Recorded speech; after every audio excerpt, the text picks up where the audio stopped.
আমাদের দাবি একটাই যে ইশরাক ভাই, কারণ উনি ভোটে নির্বাচিত, উনি তো এমনি আসে নাই, তাই না?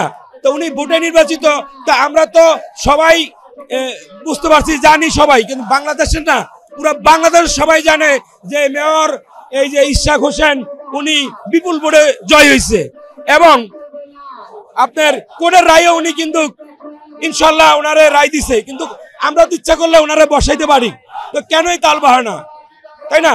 তো আমরা যতদিন ইশরাক ভাই এই নগর ভবনে না বসতে পারবে ততদিন আমাদের এই প্রোগ্রাম চালিয়ে যাবো ইনশাল্লাহ। এত সময় নিচ্ছে, এরা তাল বাহানা চলতেছে, ভিতরে আওয়ামী লীগের কিছু দূষিক আছে, এইগুলো তাল বাহানা চলতেছে, ঠিক আছে? আমরা যতক্ষণ এটা শেষ না হবে আমরা এই মাঠের থেকে আমরা যাবো না ইনশাল্লাহ।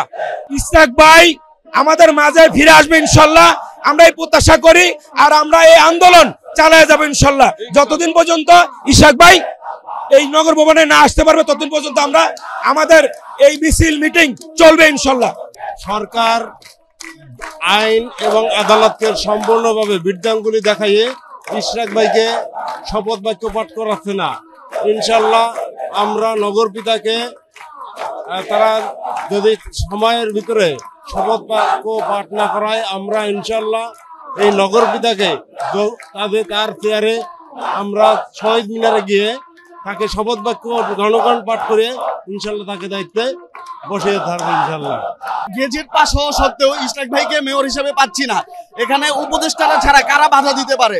এখানে সাধারণ মানুষের বাধায় তো কোথাও নগর ভবনে বসা যাবে না এমন লেখা নাই। যেখানে সরকারি গেজেট পাস হয়েছে সেখানে কেন ইশরাক ভাই বসতে পারছে না? নিশ্চয়ই এখানে উপদেষ্টাদের গড়িমসি আছে। উপদেষ্টারা যেই কুকর্মগুলো করছে, ইশরাক ভাই এখানে বসলে সেগুলো কেঁচো ঘুরতে গিয়ে দেখবেন সাপের মতো বের হয়ে আসছে। আপনারা দেখেছেন ষড়যন্ত্র এটার জন্য স্পষ্ট হচ্ছে, ধীরে ধীরে স্পষ্ট হচ্ছে। এটার কারণে যেহেতু আদালত এবং নির্বাচন কমিশন থেকে গেজেট হওয়ার পরেও এবং আমাদের আজকে ৪র্থ দিনের মতো আন্দোলন চলছে, তারপরেও এটাকে যখন এই আমাদের ডিমান্ডকে যখন ন্যায্য ডিমান্ডকে যখন মানা হচ্ছে না, তখন আমরা এটা ডেফিনেটলি মনে করবো এটা প্লটিং।